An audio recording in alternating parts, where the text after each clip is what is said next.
Evening, Gav says we're back. Apologies, we are late. We're just having a few issues with internet. Neil's laptop's been playing up, so he's going live on the phone tonight. But yeah, apologies, we are late. Hope everyone is doing well. And as you can see, it's only me and Neil. Unfortunately, Josh's son isn't very well.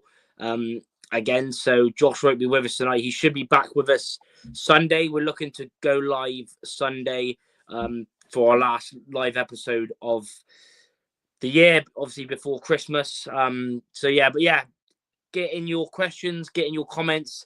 Lots of stuff to talk about tonight. Of course, Taylor, Wimmer, the other managers, the Birmingham game, etc. We've got a Wrexham podcast coming on later on as well. They're going to have to obviously jump on a little bit later now because of obviously the issues we've had. So, drop a like, subscribe, and keep smashing the support. Support has been really good. So really appreciate that. I think we're only about 40 away, from 7K. So if anyone hasn't subscribed, please do subscribe, and that would be really appreciated. So yeah, let's get into it. Neil, how are you? You good? I'm all right, mate. Yeah, all good. You? Yeah, not bad. How are you feeling after last night's Christmas party? Yeah, mate. I'll power on through. Like Coots and I just keep going. Yeah, keep going. Yeah, that's it. Loads of people already in. Tom Butler, Harry Jenkins, Gordo, Paul Davis, Wayne Clark, Joe Morgs, Gordo, Brenos, I'm not going to say the other one. Ben Dowell, Chris Collier. So yeah, thanks to everyone that's tuned in so far. Yeah, getting your comments, questions, all that sort of thing. First of all, we'll quickly go through the Birmingham game because that really won't take long. It is what it is. Even to Ben as well.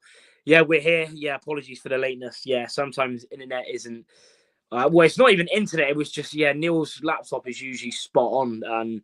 It was just playing up with the camera and stuff. So Neil's on the phone as well tonight. Also don't forget to use the Fan Hub code if you haven't joined that already.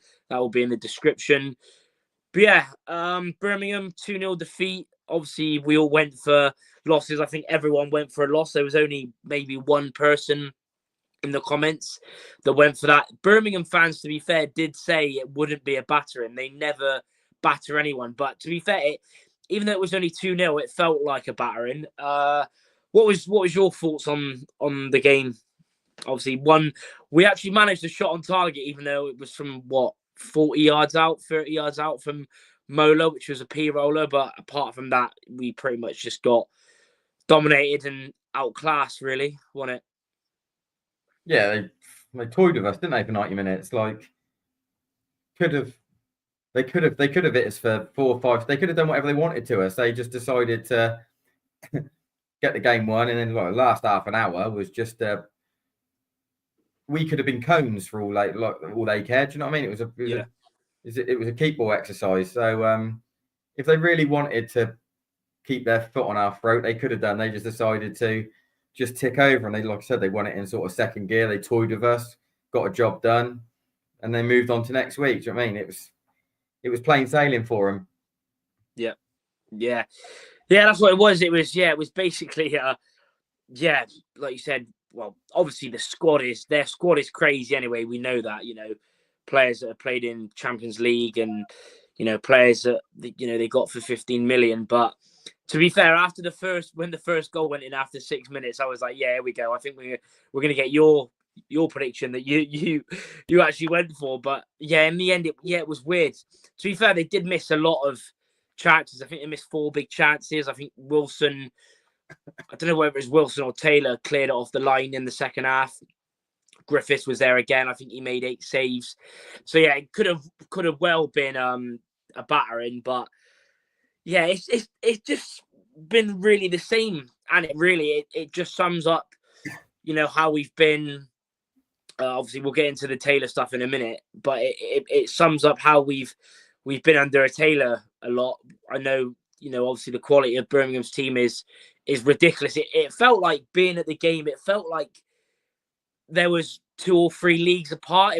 It felt like a FA Cup tie, like going to like a Premier League team. Like the amount of possession, like I don't think I've seen a team in a long while have that much possession against us, even though we usually do get dominated. The stats are there for everyone to see, but it felt a bit embarrassing, to be honest. Maybe a bit is being a bit nice, to be honest, but yeah, like Ben said, I think the Rovers fans were quality, considering we were totally outclassed and they were in second gear all game. Even to Nick as well, saying result was a free hit in a way, but the performance was woeful. They were playing walking football, says Jason. Half the away end stayed. Yeah, half the away end was in the concourse, to be fair. And we don't.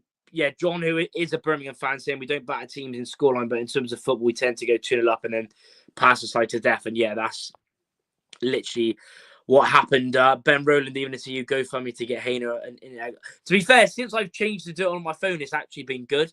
I remember the last live we done. I think it was the Orient after the Orient game, and Josh was like, "Oh, Charlie's internet isn't very good," and it was actually his. So yeah, it's actually been quite good. So fingers crossed it stays that way. But yeah, like you said, dominated, outclassed, and another defeat. And we'll get into I know a lot of people that would have watched my video the other day on the reaction to Taylor would have seen the poor stats for Rovers for the amount of times under Taylor we've not scored in a game. But again, like I said a minute ago, it just sums it up really. And yeah, Harry saying we're a mess. What we're saying about the transfer window, I don't know. I don't really know. I'll start saying stuff when a manager comes in. Obviously, we'll get into the Wimmer stuff and we'll get into our thoughts and mainly Neil's thoughts as well onto manager side of things.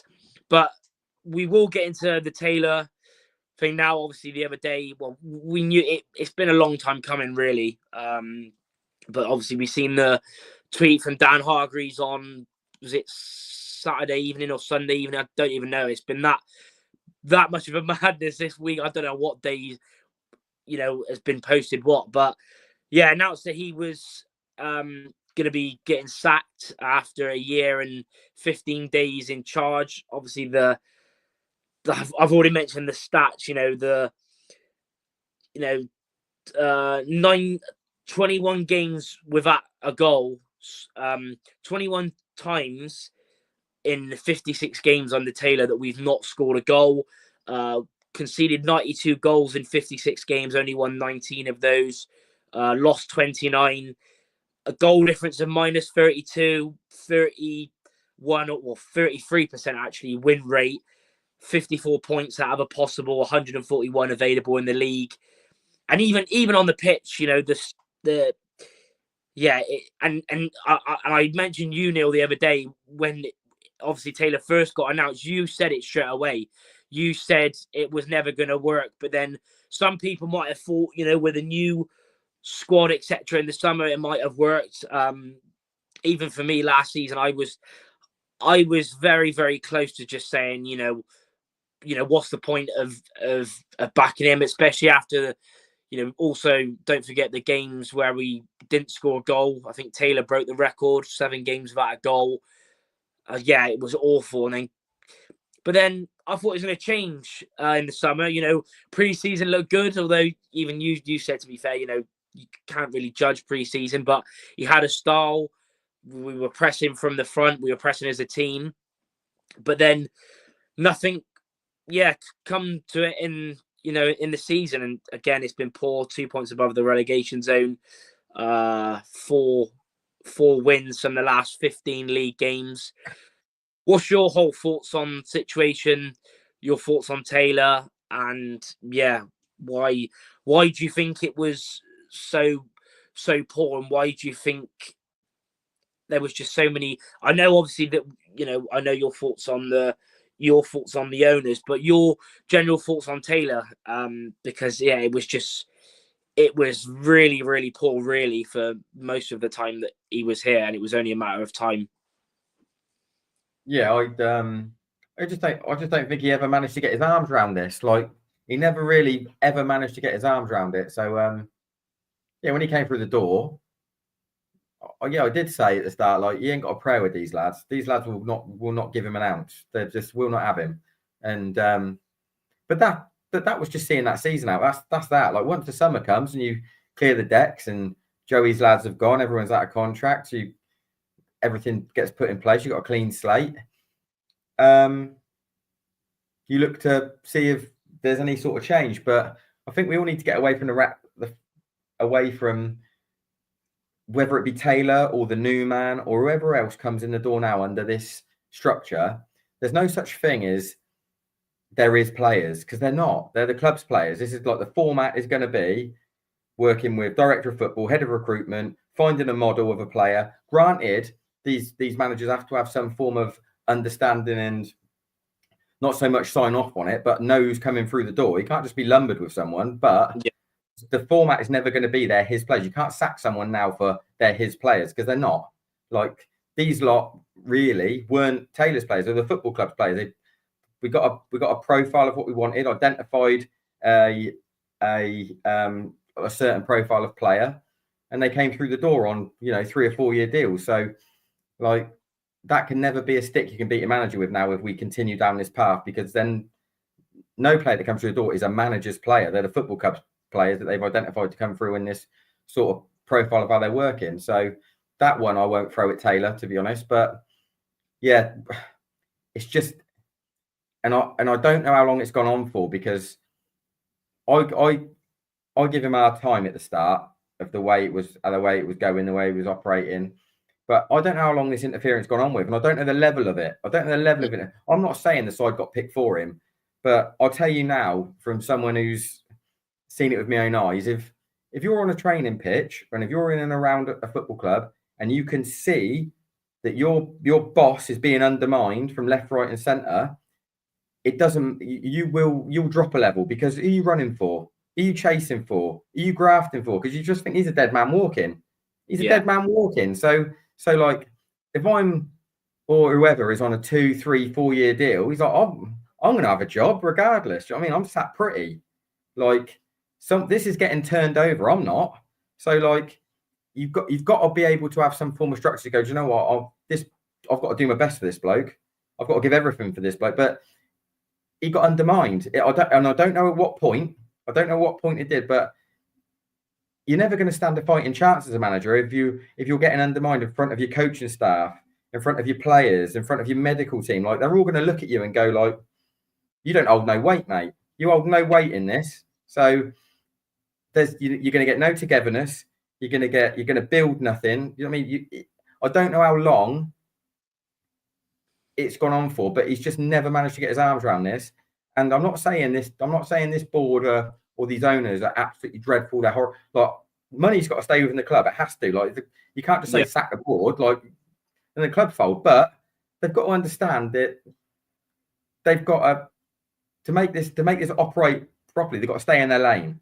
If you want a manager, let him manage. If you want a first team coach or a head coach, let him do his job. But, and I think, like, going down the path of what we're identifying now is, it looks like it's going to be a coach from the continent. It probably makes sense, because they're more used to working under that model of a head of recruitment, director of football scenario. Like, a lot of British coaches are used to, I work with a chief scout and a head and a scouting team to identify players that I want to come into the football club. Well, that's not the model we're under anymore. So I think going down a sort of continental coach probably makes sense, because they'd be more familiar with that structure. They might not be familiar with League One or what the demands of EFL football, because they've never done it before, but they'll be more familiar with the structure of what's being put in place at the football club. Yeah, 100%. Yeah, Ben saying Stratford never seemed like a Taylor sort of player, although I think he'd be class. That's the whole thing that really frustrates me, and I've mentioned a few times in, when we appointed Taylor and in the video the other day, it frustrates me in the fact that when we played Exeter in League Two, like, the football was brilliant. They are, like, one of the best teams we've played. Like, they tore us apart in both games and played attacking football. And then that's what I don't really get, whether you know the sort of, you know, the maybe the Rotherham stint done him bad, or he tried it at Rotherham and didn't work, and then he didn't want to go back to it. I don't know, but that's the one thing that I think frustrates every Rovers fan and any fan in football, when you see a different manager and the style they play, and then he comes to us, and we've said it since we've said it since after the first month, because after he had the little 1 month period when we picked up some brilliant results, and they were deserved as well. Pompey at home when they were top of the league, Bolton away, Charlton at home. Beat Crewe in the FA Cup, but those league games we looked really good. But after that month, everyone's sort of, you know, gone like, what is going on? Like we've mentioned loads of times on the episode, and every Rovers fan on whether it's a Facebook page or Instagram, Twitter, etc., has mentioned, like, if you said to another fan, you know, what styles you play, you'd be able to say, but any Rovers fan, they'd be like, nah. I think that's the one thing that's really frustrated me in the whole thing. And when, you know, I mentioned loads of times to me, you know, his substitutions were really poor. Didn't have a plan A, let alone, didn't have a plan B, let alone a plan A. And yeah, even some of the interviews, you know, Peterborough away and other games, it's frustrating, because, like I said, he wasn't my first choice, but when there was talk of him getting linked after he got sacked from Rotherham, I was happy with it. But yeah, it's just not gone to plan whatsoever, to be honest. But like you said, I think I mentioned in the video the other day, you know, everyone knew, you know, the madness that's going on with this Catamol situation. There's a lot of talk that he's already going to be leaving. Like, I don't know how true it is. We'll obviously find out. But like you said the other day, you know, he was undermined them. And then, can you remember last season when I think it was after the Oxford game, you know, with the Collins talk, and then they asked Taylor in the interview, or what's your sort of style of play, or what are you trying to go for? And they were like, oh, the owners, you know, want a really young team. And Taylor was like, really? You know, I didn't know nothing about that. So even from the get-go, really, there was little bits where you think, wow, you know, it's just I didn't really know what to think, really. It's just been really, really poor, to be honest. But yeah, we'll quickly get into before the Wimmer situation came out, and I might have asked you this maybe last week or the week before, but who were your main sort of managers? Like, for me, obviously it was Schumacher, but unrealistic. A lot of them are probably unrealistic for where we are and what the situation around the whole club is at the moment, or, you know, the apparent interference and stuff like that. And then I also liked Wellens, but why are you going to leave Orient when sort of he's the sort of main glue to what's going on? Who would be your sort of type of manager that you would have wanted? Because there was a lot of, I don't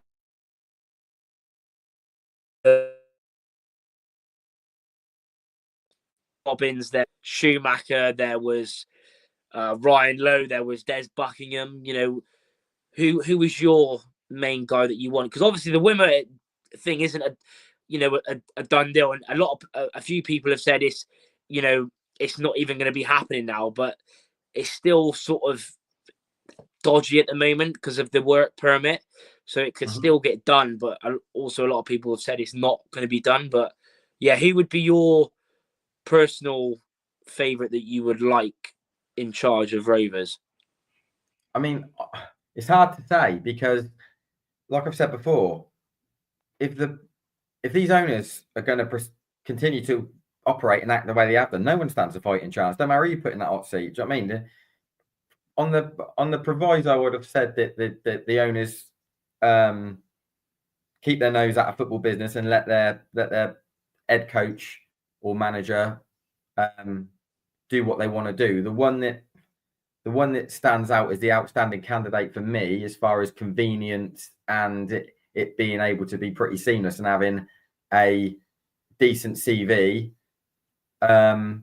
would be Buckingham, to be honest. As far as being realistic, you can forget anyone who's in a job, who's in a post. Forget it, because if you're in a job and you're in a post and you're sought after, it means you're doing well at your club. You're probably doing really, really, really, really well. You're well thought of. You hold all the cards.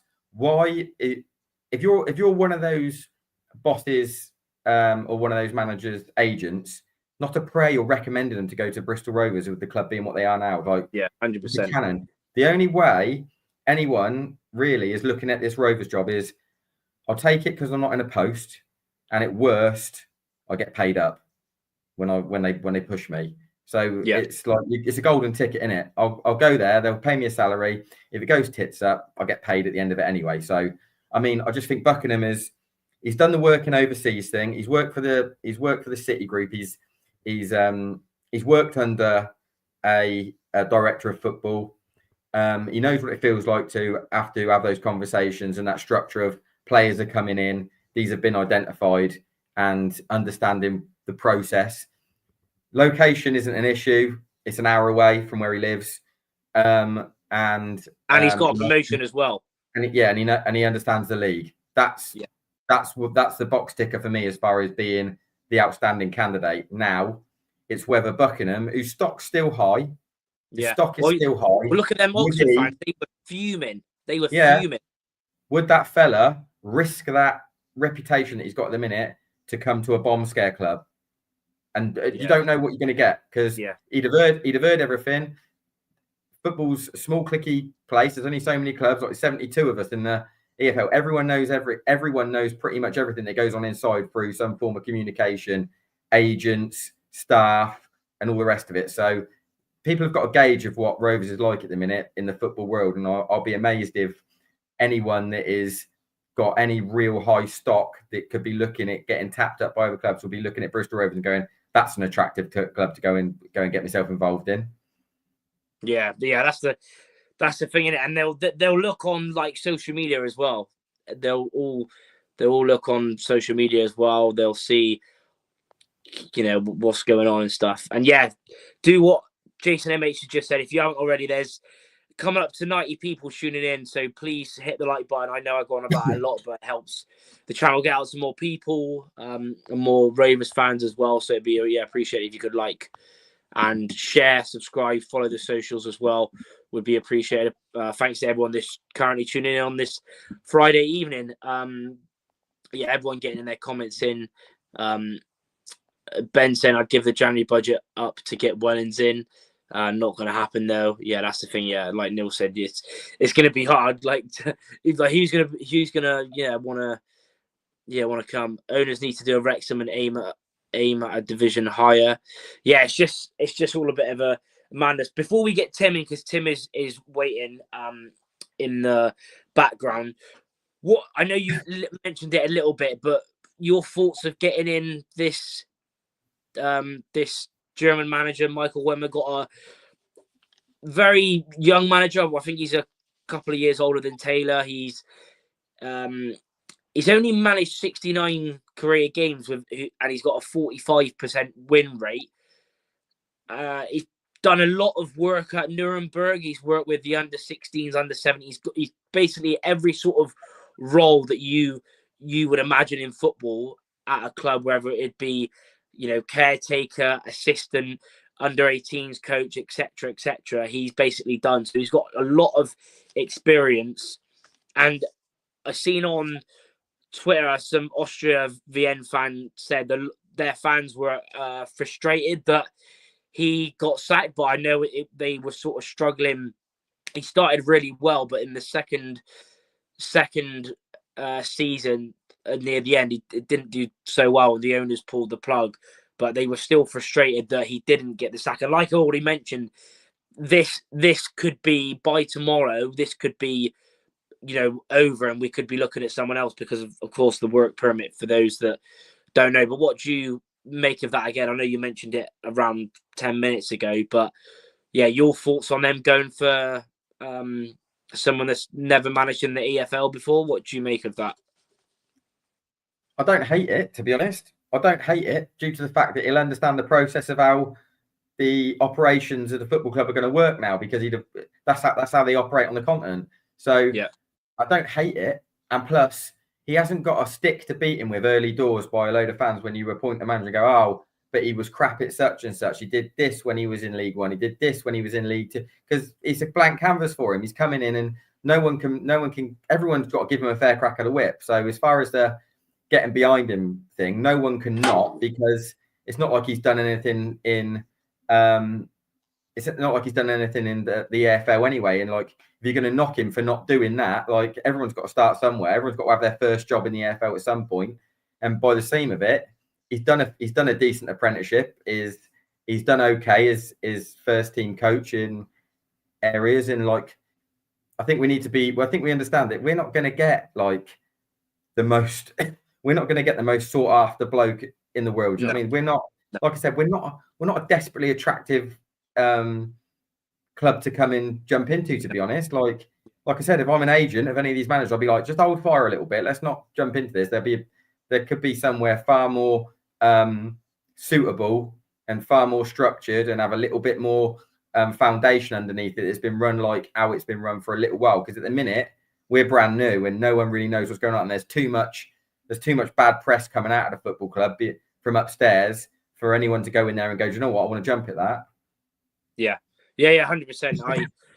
I completely agree. Yes, it's an interesting one. I said yesterday, sort of different route. Like you said, he's got all the experience. I can't see why not, because a lot of the more realistic managers that's being like thrown about, like I don't really rate too much. I don't know if it's me being just me, or me thinking, that we're better. I don't think it's just that. I just don't think there's a lot of, because the thing is, like, we're in a relegation battle. Like, let's not say, it's not just sort of from the outside looking in, and there's problems that are obviously undermined and etc. But then there's also your actual league form, and obviously a lot of players, not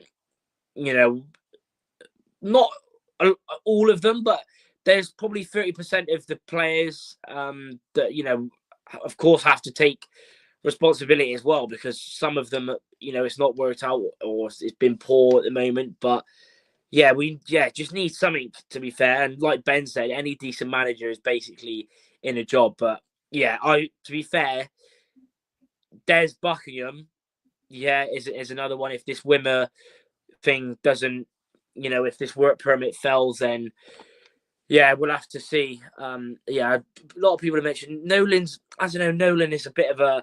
I know he done okay at Notts County, but I'm not too sure on that, to be honest. But we're now gonna bring in Tim as well. He should be in.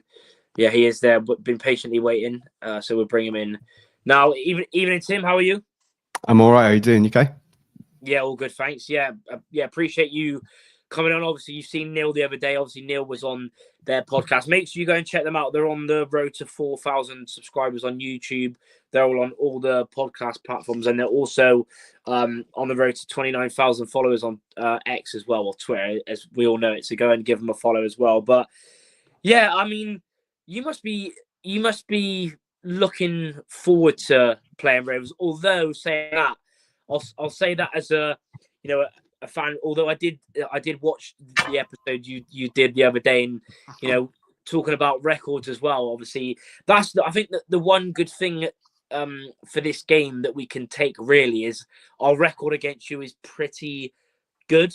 But what's your thoughts coming down to play Rovers on the weekend? I don't know. There's always that whole managerial bounce back thing now, isn't it, to consider, which is classic football parlance, really. But I don't know. I don't really know what to expect, because is it Horseman? Is it that's in charge? Yeah, Dave Horseman. Yeah, and I've looked at his record. It's pretty bad, isn't it? 24% ratio or something. So he's bound to up that to 26% tomorrow or something. So yeah, I genuinely don't know. Just reading Phil Parkinson's comments from earlier on today during his press conference, and he's just basically said that we have to prepare from the unexpected, probably make a few changes to the lineup and so on, and we've got to be ready for that. So you know, whoever plays is going to want to impress whoever takes over. So there's always that level to expect anyway. Forget that it's Wrexham or whoever. People are going to want to say, look, I've been waiting patiently. I didn't get my chance under Taylor. Maybe I'll get a chance to whoever comes in. So it's a bit more of a leveler, I think, when something like this happens. You know, I'd like to think that we've got enough about us to not come away with a defeat. But as you just alluded to there, our record there, I'm pretty sure I've been there and we've won, but it's such a long time ago. I genuinely can't remember.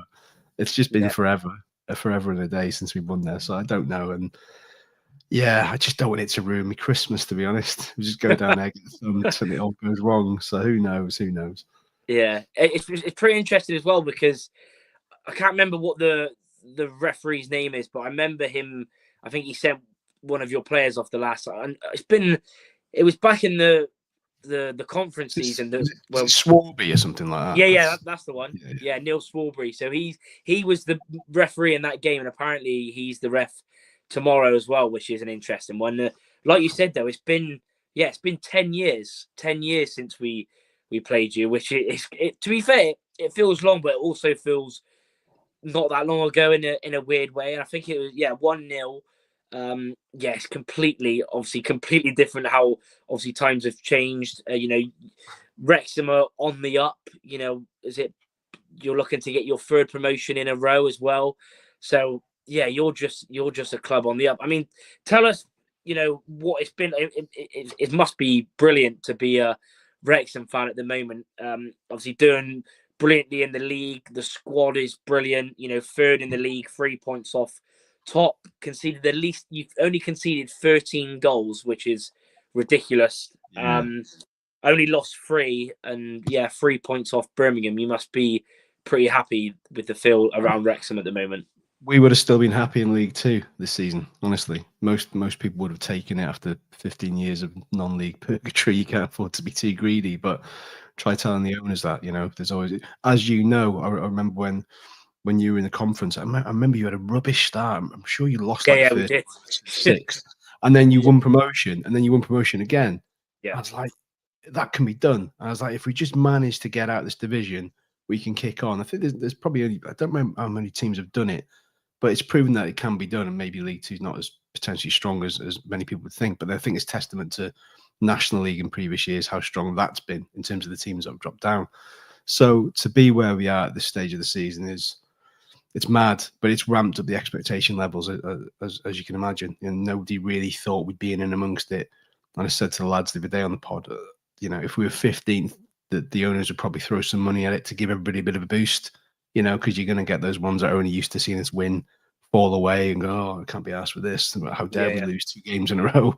So, but because of where we are, you'd like to think they're going to open the purse strings to say, look, it's a good place to be. Why not? Why not? Why shouldn't we be the first team that's bounced 3 in a row from non-league to the championship? But even uttering those words seems surreal, so never count our chickens. We're way ahead of schedule. So just go with it. It's just a joy at the moment. It's just, you just never know how long it's going to be there for. So you just got to enjoy the ride while it's still here. Yeah, 100%. I mean, Neil, obviously you was on their podcast the other day, but have you got any questions or thoughts from, something that you might have not asked the other day? Could be anything, manager, players. I mean, one for me, I'll quickly want to say, Paul Mullin. I mean, obviously he's been brilliant for you, but funny enough, it'll probably happen this weekend. He hasn't scored a league. You're in trouble tomorrow, lads. He shaved his head. He's gone full jarhead. He's ready for it. He hasn't scored a league goal yet, has he? He has. He scored after 16 seconds at Rotherham. He's got one. Yeah, I think he's got a few, but not many. I'll be honest, because it's been. I think it's the last 8 games now. He hasn't started in all competitions. He's been on the bench. But I mean, basically, there's a young lad called Archie. He's a big Wrexham fan. He's only young and he's suffering with cancer at the moment. Mullen went to see him in the hospital the other day, and I think he might have shaved his head in solidarity with him. When Ollie Palmer went to visit Archie, he then scored it the next day in the game and dedicated to him. So if that follows suit, maybe there's something in that which would be lovely for him and for Moles as well, just to kind of get the ball rolling again. I think he feels maybe that his nose is a little bit out of joint. You know, he's been front and centre for so long, for it not to be clicking for him is probably hugely frustrating. So we'll see what happens. He may start tomorrow. That's kind of my feeling, and he's going to look the part. But the worrying thing for me is, I think I read a stat before. I think I put it out there that our last 9 visits to the Mem, there's been 7 red cards for us. Yeah, I've seen that. Yeah, what a mad stat that is. I know. So James McLean is odds on to get one tomorrow. Well, that's what we need, to be honest. But saying that, we never do well against 10 men. Apart from Burton this season, and I thought Burton we were a mess in the first half. They went 1-0 up, but then we struggled against them, but they looked doomed to me. They just didn't offer anything. Anything.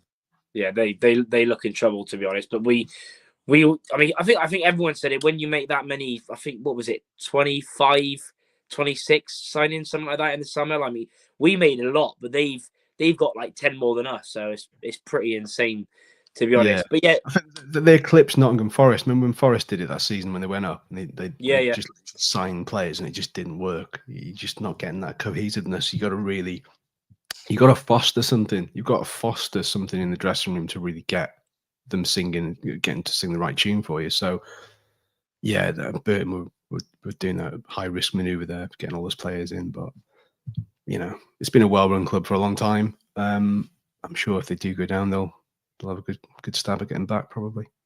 Yeah, 100%.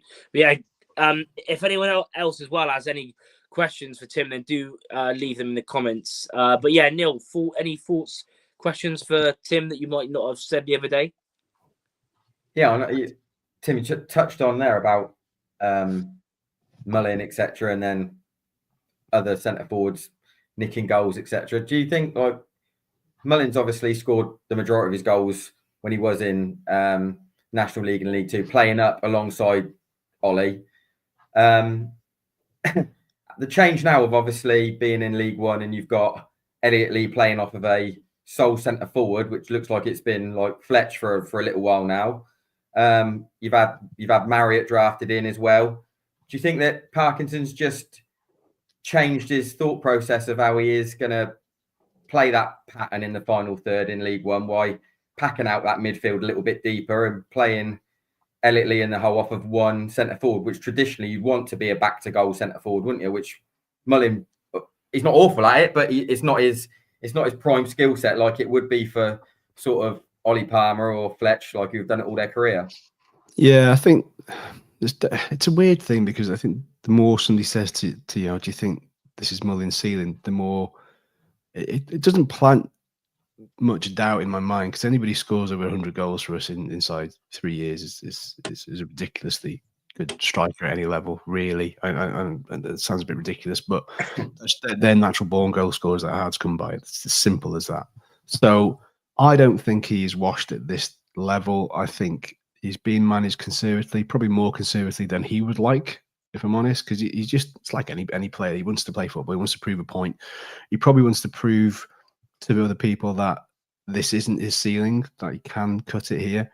And it just hasn't. He's snatching a lot of chances. And I think maybe, psychologically it's affected him a little bit. I don't think the physical aspect's not a problem. I think he's always going to, if he's forcing keepers into saves, at least he's in the right areas, If he's not getting on the end of chances, then maybe a little bit more worried if he's not getting the service and so on. So, yeah, be very interesting. But Elliot Lee doesn't work up top for me. He needs to be back in that middle of the park. It's as simple as that. It's where he's best utilised. It's where he was best utilised before when Mullin was that injured. He sort of carried the team for a large proportion of it. So it's a weird conundrum. It really is. So when Parkinson does play him, does he play him up there on his own with Elliot Lee off of him, or did he play him up there with a lump to try and play off of someone else that can take With a bit Mullin? of heat out of a centre half? Yeah, when Mullin plays, does he When- start him off on his own like he does the other lads? When Mullin plays, it's always Mullin and Palmer. It was very, very, very rarely play.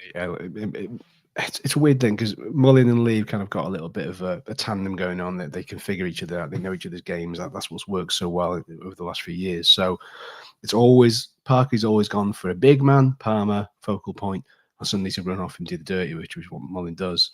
But despite Ollie Palmer not scoring that many goals this season, his overall approach play and his hold-up play has been brilliant, like really, really good. So he's kind of made himself almost like the indispensable striker out of the ones we've got. Marriott's not a million miles away now, which I read earlier on. He's definitely on course for a swifter return than many would have expected. But we're struggling. I thought this earlier on. When was the last time Wrexham had an out-and-out striker with blessed with pace that was prolific? I was like Jake Spate, maybe 2012, or it was. It's been a long time. But when you're in the National League for that amount of time, you can't suddenly go out and shop for a prolific fast striker. It just doesn't work, especially when pre-Hollywood days. It's just an impossibility. So yeah, I don't know how it's going to work out. I wouldn't be surprised if Mullin's on the bench again tomorrow, but I would like to see him start, because if he doesn't start now, and then we bring in another strike in January, which is the expectation, then you kind of got to ask yourself, well, where does that leave him? This is like another window opportunity for him to say, look, go out, show us what you're about. He had that sort of chance against Cambridge, but didn't start him against them. I thought that would have been a prime game for him to sort of start in and go at a defence that was largely struggled for most of this season. So yeah, it's a strange one, but it's a good problem for him to have, I think.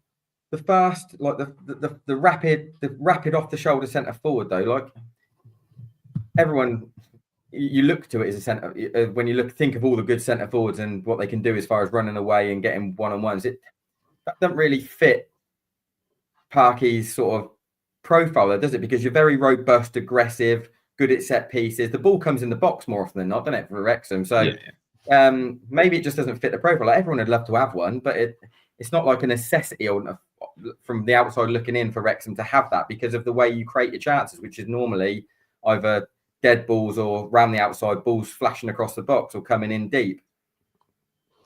Yeah. Look, Parky knows far more about football than I ever will. I'm not going to sit there and pretend not to work out his tactics and question him or anything like that.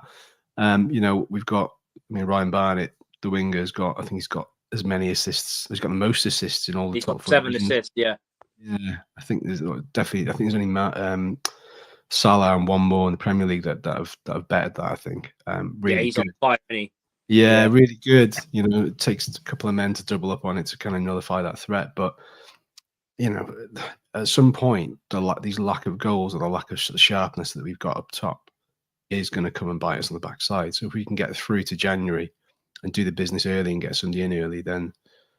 And it sounds ridiculous. And we've got Sam Dalby out on loan to Dundee United, and he's absolutely flying for him. And I don't know whether that says anything about the Scottish Premier Division and the supposed perceived lesser quality of it, or whether that's just Sam Dalby proving a point, and whether Parky recalls him in January. I genuinely don't know. It's an option for him to have, a good option for him to have. Yeah. So it'll be very, very interesting. But yeah, while I'm thinking about it, I do have a manager suggestion for you, which will probably piss off a lot of fans. Who would that be? Rob Page. Oh, Rob Page. Wouldn't he the one at Yeovil? But all right, okay. Well, so, yeah. Oh no, he was a Welsh manager, wasn't he? He had a fairly limited club managerial career to begin with, and then somehow manages to sort of get Wales qualified for the World Cup for the first time since 1958. It's no mean feat, to be honest. Yeah. I mean, granted, it tailed off. Been out of work since June. He's probably not a million miles away from Bristol, over the bridge. So I'm just chucking. It depends what you want. If you want a short-term fix to get you out of the shit and lead you to playoff territory, you could probably do it. Yeah. Curveball suggestion. Yeah, I'm pretty sure he was he was in charge of Northampton when we done him 6-0 at home, wasn't it? When Ellis Harrison. Forget that suggestion then. yeah. When we we absolutely battered them. Yeah, when Ellis, Billy Bowden, all them lot. That was brilliant. But yeah, do you actually think you'll stay in the top 6? Yes, I think it would take something of immense catastrophic proportions for us to fall off it, because as you say, we're really hard to beat. That's a fact. You know, the sort of defense stats back that up. So I think whilst we're hard to beat, and there's always a shock. You know, the shock was we lost to Stevenage. We quite rightly lost to Birmingham, and we quite rightly lost to Stockport. And there's no shame in that. So I just think, I mean, what's the table looking like? I'm not one to really look at the table. You know, it's pretty healthy looking at it. You know, top 6, we're 10 points clear as it stands. I know Bolton are playing at the moment. So Huddersfield winning 3 as well. Yeah, I don't see us. It sounds madness, but we're not one of those teams that tends to go on a run of 4 or 5 defeats. You know, if we have back-to-back defeats, we'll back it up with a win or a draw or something. So they're not one for dwelling on losses. They sort of tend to bounce back quite quickly. So I think we will stay in there in that regard. But you know, a lot will obviously hinge on reinforcements and getting a lot of key players that we've had injuries to back as well. You're in the best position now as well, considering you're going to probably get to the end of the year in a really healthy position to be able to go to your owners and go like, let's go again. Like if you was dwindling in and around the 13th, 14th, they might just say, do you know what, let's just sit on our hands. We'll go again in the summer. But now, I think Parky can go to the owners and go, look, we're really healthy now. Let's go again and see if we can get it done. So he's probably in the best position now to go and ask for a bit of money. Yeah, I think they probably would have had the conversation earlier on in the season and said, look, you know, it's probably not going to happen, but we're aiming for it to happen. And if we get to sort of December, January, and we're in the mix, then this is the other plan we need to kind of maybe look to roll out. So, no, I mean, you know, one of the owners was in town last week, and no doubt they would have had talks with everybody that needed to have that chat to say, look, what do you need? Who are you after? What's the short list? So it's a good place to be. And, you know, if by some sort of mad, crazy state of affairs we do manage it, then, you know, everybody better be prepared for some proper ass kickings next year for us, not by us. We'll get pumped 5, 6, 7-0 maybe next season by some teams. And that's no disrespect to the squad. I just think that is a different level. Yeah. Championship. It's a different level. It's a completely different level, isn't it? You know. Yeah. And that we kind of got a little taste of that with Birmingham. They were far better than us by a mile. So I think, you know, that there's going to be elements of that. You will prep for it if we do get there, but where we will suffer then is off the pitch. We're not ready off the pitch. The infrastructure, we still haven't got a proper training ground of our own. We're still living like a nomadic existence between 3 or 4 different places, you know. So that's something I need to look at. You can't just magic up a training ground facility overnight. So it's something else that needs to come to fruition in the years that come. So we'll see. Yeah, definitely. Well, yeah, like you said, it's going to be like this game is. If you're basing it on form, like everything, form, quality.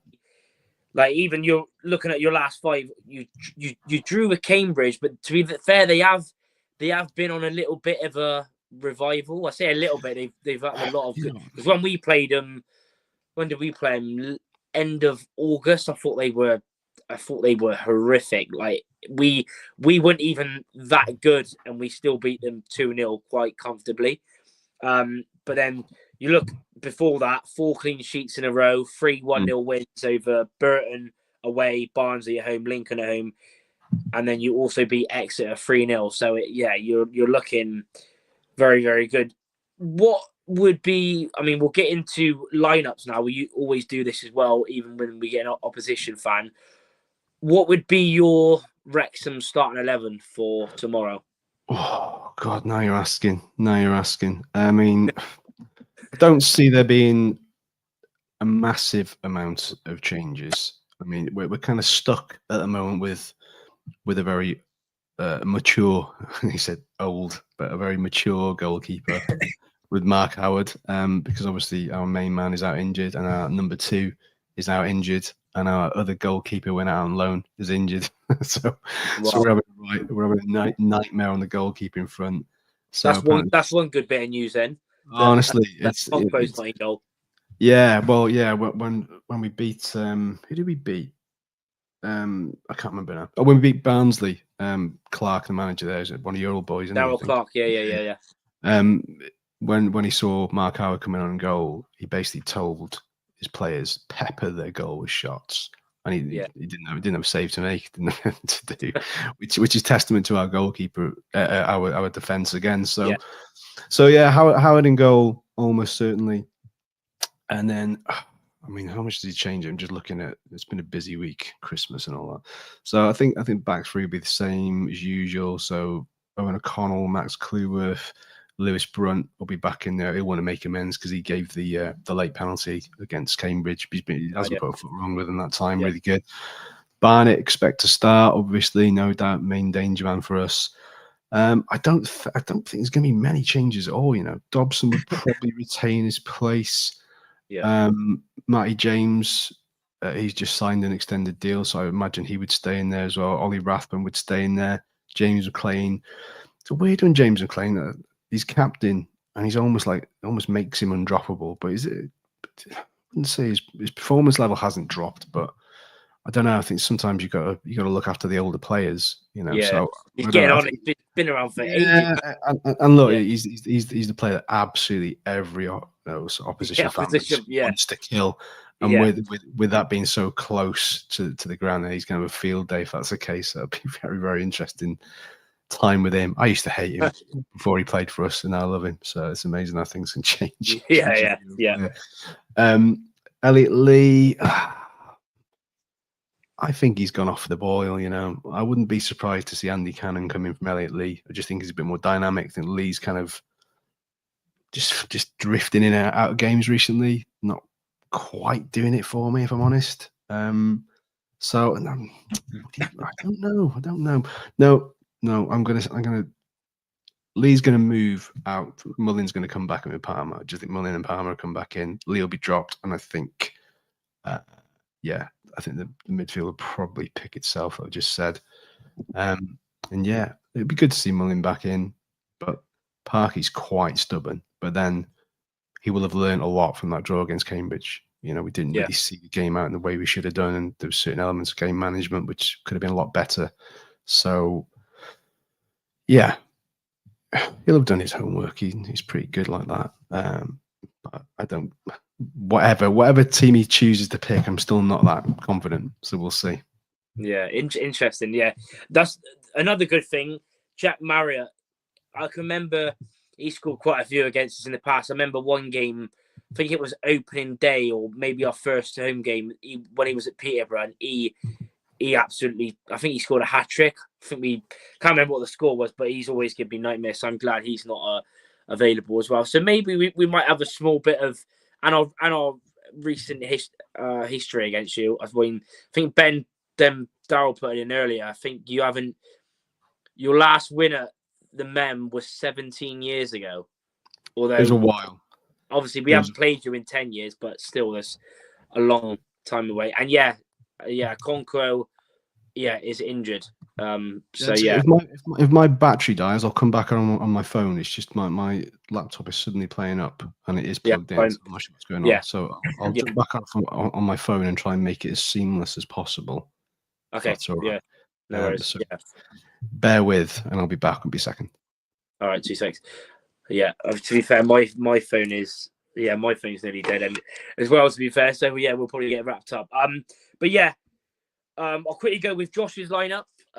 Josh has gone with Griffiths, Senior, Connor Taylor, Wilson, Mola, Conte, Lindsay, and then Shatford on the right, Hutchinson on the left, Maka in the 10, and Promise on Machiri backing up top.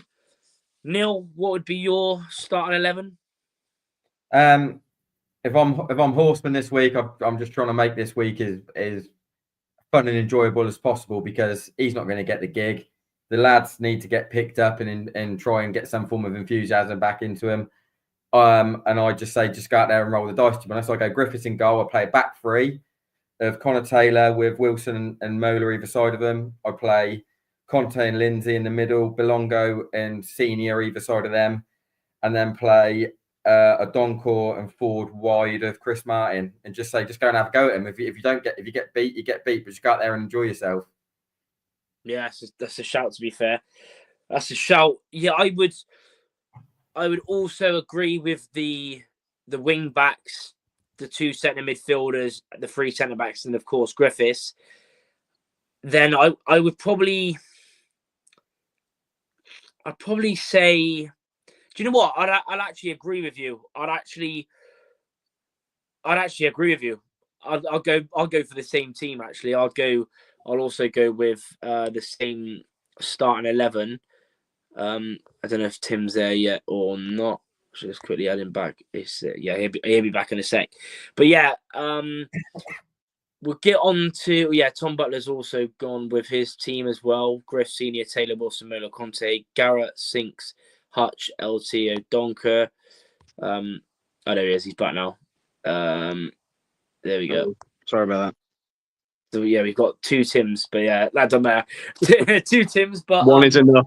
Trust me. Yeah. Yeah. So right, we'll get on to score predictions now. A few people have already left theirs. Chris Collier's gone for 2-1 Wrexham. Gordo's gone 3-0 Wrexham. So yeah, everyone getting your predictions. Don't forget, if you don't leave them now, then make sure you leave them in the comments afterwards. They will go towards the giveaway. Obviously, I've just been busy with work, with everything. So I haven't got them in. Usually I'll have them in at the start of the episode, I'll say, but we haven't got the ones from Orient or Birmingham, so they will be in Sunday. We'll be back live Sunday as well. Don't forget to hopefully talk about a win against Wrexham. Fingers crossed. But yeah, Neil, what's your score prediction? Do you think it will continue with the defeats and make it 10 defeats out of the last 16 games? Yeah, I think we get beat. I think if I look at Wrexham as a blueprint, they've got everything they need to beat us as a side. They're strong, athletic, good at set pieces. Other than Cambridge, they've been watertight before that, really defensively. We're horrendous in both boxes. We're terrible underneath the ball. We're passive when we're off the ball. And I think they'll be stronger, more aggressive, and better than us from set pieces. And I think we get beat 2-0. I think they'll run all over us. Yeah, I think they'll run all over us. Yeah. Yeah, to be fair, it's a tough one. Who would you go goal scorers? Oh, I'd go with Cannon and Dobson, just because I like him. Yeah, George Dobson. Yeah, he's quality, to be fair. Wow, I don't know how many drinks. I don't know how many Thatcher's gold you've had tonight, Ben. But yeah, 2-0 win for Rovers. Well, let's see. Hopefully, he says he can sense it. Shane Dell's gone 1-1. Yusuf has gone 2-1 Wrexham.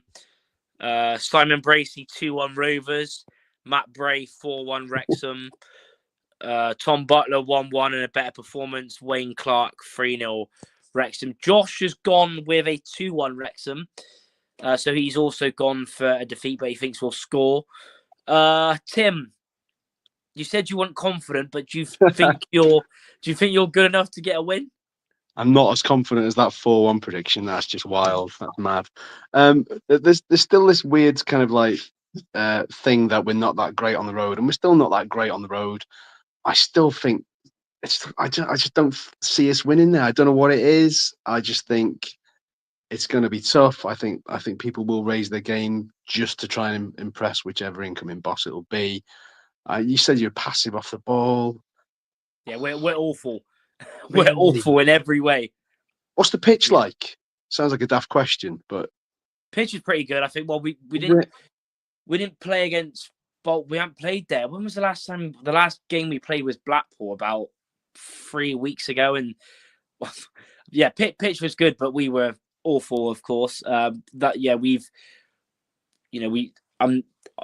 you heard me mention the losses in the last 16 games or whatever, but yeah, we're also having problems with shots on target. That Blackpool game, then the Orient game, we didn't have a shot on target in any of those games, and they were back to back. But yeah, the pitch should be good, although the weather has been a bit poor in Bristol. But our groundsmen, Bayliss and all that, they're pretty class, so it should be be good. I don't think it's going to be as straightforward as many of you guys are predicting. I think it'll be quite tough. I don't see us losing it. I don't see us winning it. So I'm going to go. We're usually rubbish on the telly. They'll still be waking up. Early kickoff. Yeah, early kickoff. You know what? I'm going to go with another 2-2 draw. What are the odds of having back-to-back 2-2 draws? Yeah, good odds on us getting 2. I'm going to stick with that. We haven't had a penalty since March, so we're due a penalty. So we'll have a penalty off you.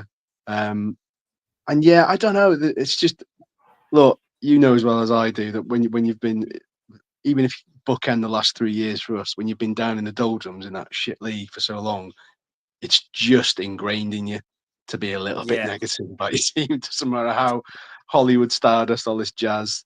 So I think at some point, and tomorrow might be it, I would take a point there with the managerial bounce back. And, I think that there's, without sounding like a bit of a brown noser, I think I genuinely consider like Bristol Rovers to be a proper club. Like even when you did the sort of double promotions, like fucking hell, why can't we do that? There's only really 10 years later, you've done it. there's only one team in red who are the original Robins, and it ain't your cross city rivals, that's for sure. It's us for the original name of playing red. So yeah. Just want to throw that in there as well. Yeah, 100%. Yeah, I love that. Yeah, what else we got? We've got the last few, and then we'll end it up. James Dean 3-1 Gas, Ben Rowland 2-2, Vaughan 1-0 Wrexham, Josh Bingham 1-0 Wrexham. Yeah, pitch looking good. Shame we can't play on it. Yeah. If Rovers have scored 2, is he taking the piss? Yeah, it can't be that bad. You can't be that bad. It's not happening. I don't believe it. Well, hopefully we'll prove it wrong. But I mean, yeah, I'll give my prediction. This is tough, I think we'll lose 2-1. I think we will score, but when you look at your squad, your form, defensively, I'll be really, really. I'm only going for a goal just because surely it can't be. I mean, we managed it last season under Taylor. We went 7 games without a goal and broke some record last season. But now Taylor's gone. Hopefully, we don't make it 5 games without a goal, but it could easily happen. But I think we'll lose 2-1. So I'll go for the same prediction as Josh. But yeah, we're gonna pretty much end it here. We'll quickly get Alicia's 1-0 as well in there. Safe triple down for the Wrexham. Yes, crazy.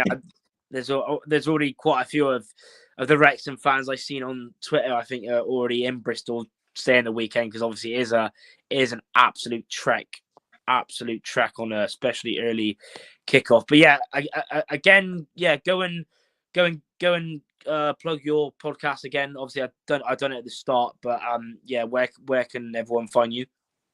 Yeah, just type in Fearless in Devotion. You'll find us at Fearless ID Zine on X, and you'll find us similar Fearless Pod on Blue Sky, where it's called, and Fearless ID Zine on Instagram and all that sort of jazz. And try and pump as much stuff out as I can when I can be asked. We're on TikTok as well, but I'm too old for that shit. I just never get around to doing enough stuff on there, and it just doesn't look that great, So I just wing it now and again. So you'll find us in all those bits, and we'll be talking about it obviously when we record on Sunday. So depending how you get on, and you want to see whether I'm eating humble pie when you said it was going to be easy for you, and I thought it was going to be hard for us, and I get it all wrong, then come and watch me.